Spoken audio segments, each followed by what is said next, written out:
Hello and welcome to the next video. In this lecture video, I have opened a link of ANSYS, and that is nothing but the Fluent document manual, and this is provided by the ANSYS itself. As we are dealing with the Fluent solver, I thought let us just try to discuss the overview of Fluent solver and let us see how ANSYS is describing the functionality of the solver and how they are making us understand the background of the solver in order to solve the fluid flow.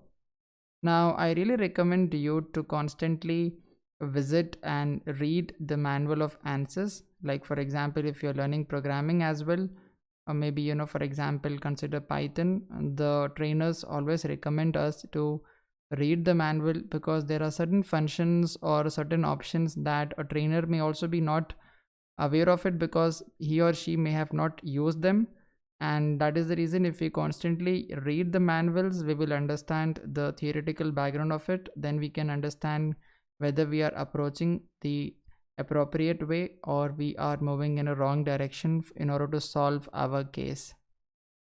I will be attaching the link over here in the resources. You can just open the link, you can just browse and see how and what all information we have that is being provided by the ANSYS company itself.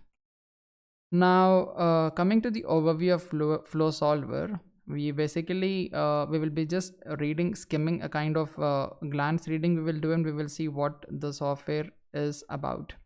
So ANSYS Fluent allows us to choose one of the two numerical methods. Okay, that means there are two numerical methods in this solver. The first one is named as pressure based solver, and the next one is termed as density based solver. Okay, now broadly, any form of flow, whatever we are solving, either supersonic or subsonic or ventilation flow or combustion flow or anything, right?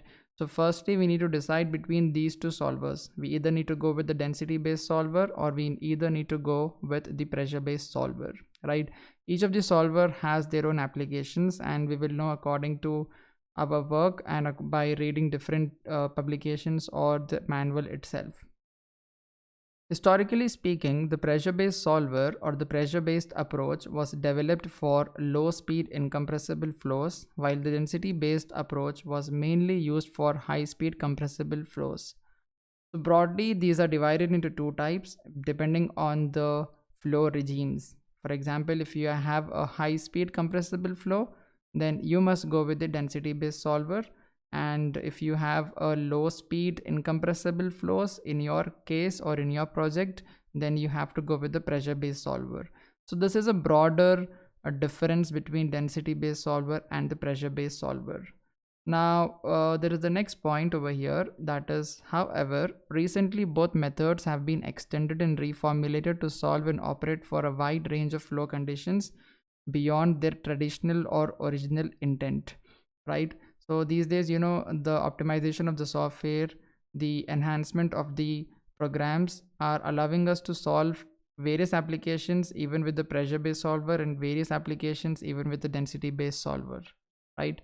So the broadly we must at this moment understand that the density based solver is commonly used for high speed flows, whereas the pressure based solver is used for low speed flows. In both the methods, okay, you either go with the density based or you go with the pressure based.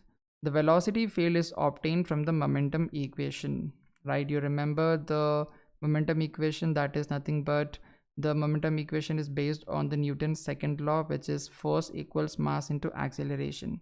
So we have the acceleration term over there, right? So that acceleration term is allowing us to quantify the velocity field in the space, right?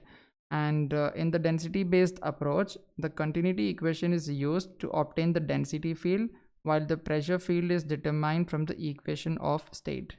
So whenever we are dealing with the density based approach, we are required to go with the energy equation also, right?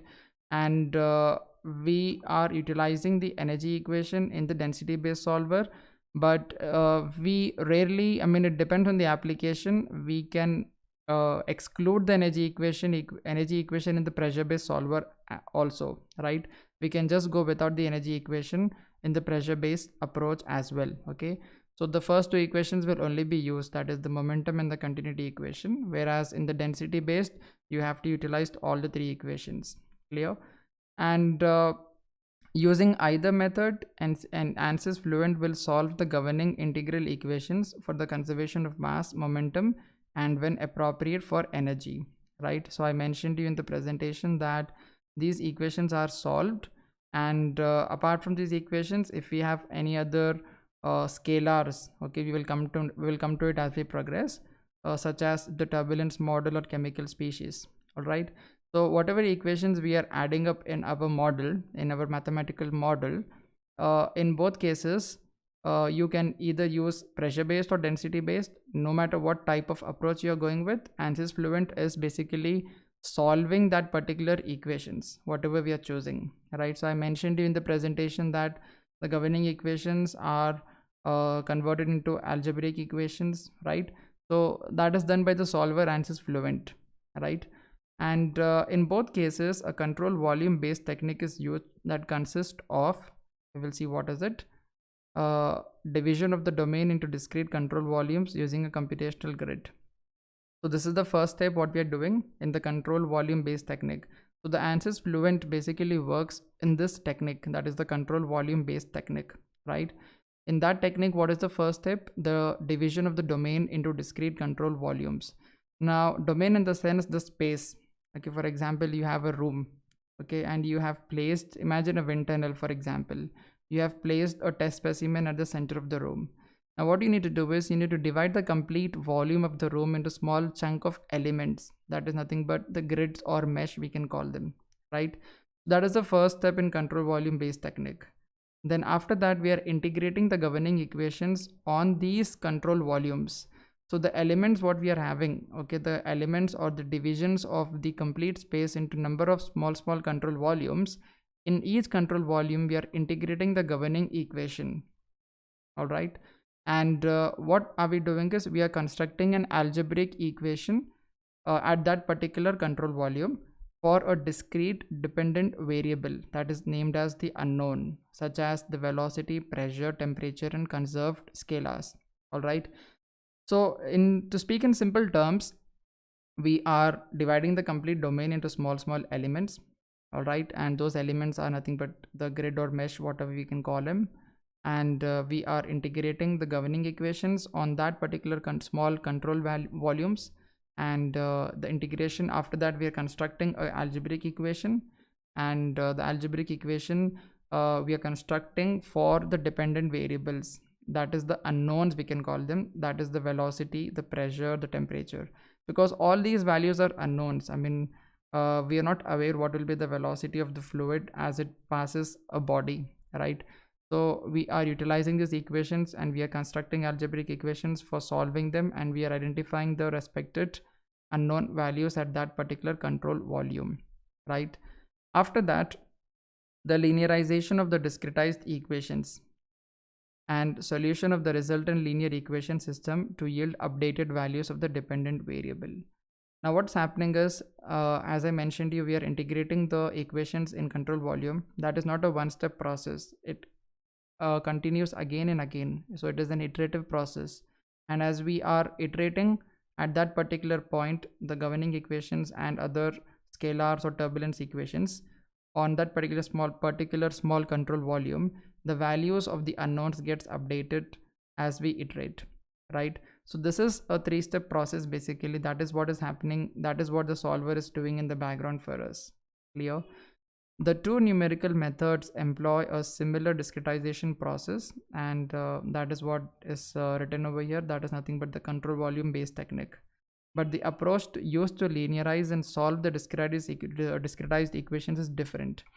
Now both of these equations follow this process of discretization, integration, but the approach with which they are doing, the approach to linearize the discretized equations is different for both the solvers or both the numerical methods, we can tell, right?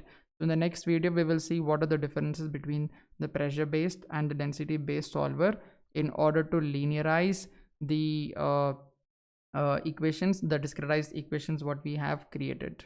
All right, so let us move to the next video, and continue the discussion of pressure based solver and density based solver in a very glanced manner.